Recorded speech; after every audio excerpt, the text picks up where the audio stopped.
Salut, ici Axel, j'espère que tu es dans une forme resplendissante. Moi, je te souhaite la bienvenue dans cet épisode.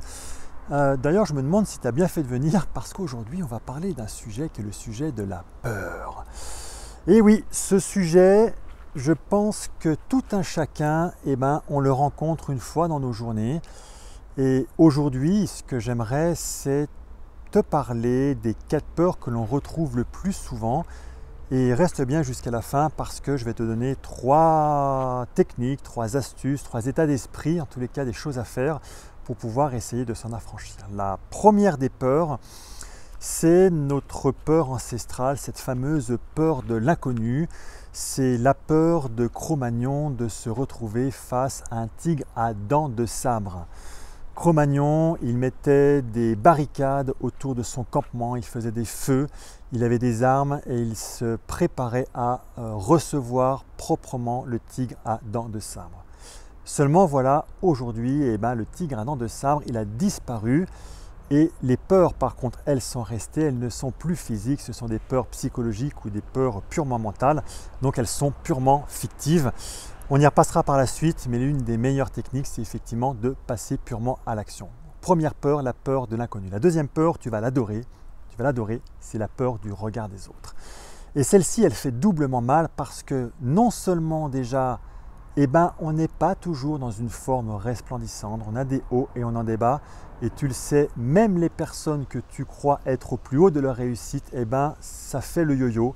Il y a des moments qui vont bien, des moments qui vont moins bien, et en plus de ça, on a les personnes qui nous regardent et ça fait mal. Pourquoi ça fait mal? Parce qu'elles viennent nous toucher dans notre vulnérabilité. Et la vulnérabilité, qu'est-ce que c'est? C'est tout simplement les trous, c'est-à-dire c'est les manques que nous avons chez nous. Alors, on nous a tous appris, lorsque quelqu'un nous regardait pile poil dans nos manques, et c'est pour ça que ça fait mal. C'est comme si tu avais une flèche bien aiguisée qui arrivait directement dans le cœur, ou dit autrement, comme si on retournait le couteau dans la plaie. Donc on peut soit se focaliser sur cette douleur et se dire « Ah, ça fait mal !» C'est ce qu'on nous a appris.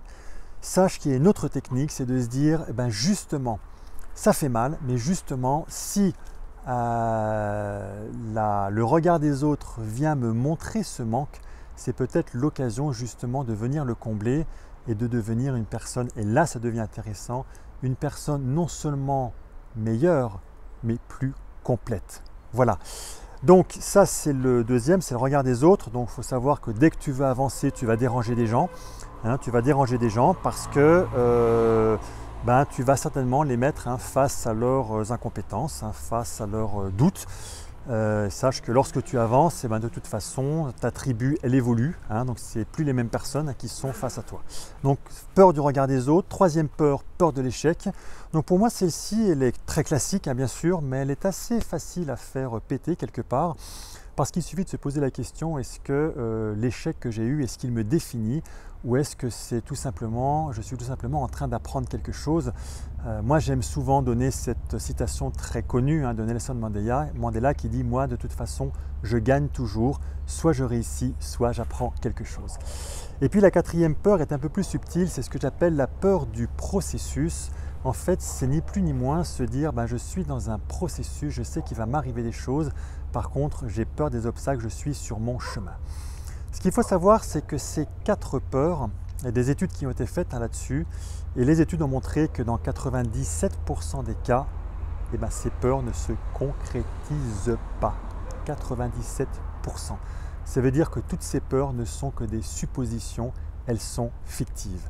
Alors oui, je sais, parce que depuis toujours, on nous a appris à avoir une approche très négative par rapport aux peurs et à s'en méfier.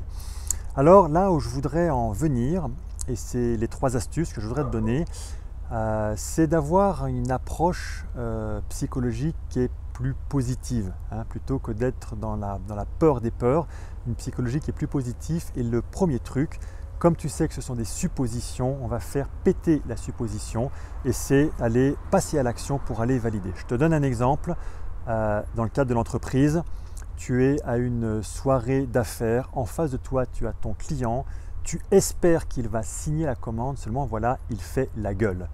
Soit tu peux rester avec ta supposition en te disant, de toute façon, il va faire la gueule toute la soirée, donc ma commande signée, je l'oublie. Ou alors, tu vas lui poser la question et tu lui dis, Roger, c'est pas la forme en ce moment, hein. Et peut-être que Roger va te dire, ouais, je pense que je ne vais pas rester très tard parce que j'ai ma femme qui s'est fait opérer, j'ai des problèmes à la maison. Et en fait, tu te rends compte que c'est pas qu'il fait la gueule, c'est qu'il pense à autre chose parce qu'il a des soucis, hein. Donc on fait péter en l'air la supposition. Première chose. Deuxième chose, c'est rester maître de ses interprétations. Tu sais, ce qui est important, c'est pas tant ce qui t'arrive, parce que ce qui est arrivé, c'est le passé, on ne peut plus rien en faire. Ce qui est important, c'est qu'est-ce que l'on fait de ce qui nous arrive. Et là, c'est purement l'histoire que l'on se raconte et c'est un choix, c'est une décision que l'on fait. Donc reste maître du scénario que tu te racontes tous les jours. Et ça, c'est fondamental, c'est essentiel. C'est essentiel quand on a peur de quelque chose. Donc ça, c'est la deuxième chose.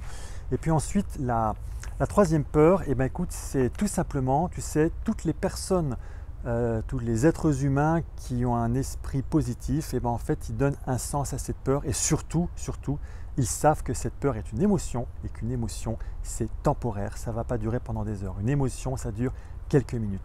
Donc, ils le savent qu'ils vont passer une passe qui est difficile. Ok, on courbe les chines et puis on attend que ça passe. Ok, donc voilà ce que je voulais partager avec toi pour les peurs. Pour que ça puisse te donner des billes pour la journée parce que je suis sûr que tu vas rencontrer cette émotion aujourd'hui. Voilà, pour que ça puisse t'aider à devenir un meilleur humain, un peu plus fort, hein, pour que tu puisses nous aider à construire un meilleur demain. Moi, je te dis à demain matin pour un nouvel épisode. Ciao!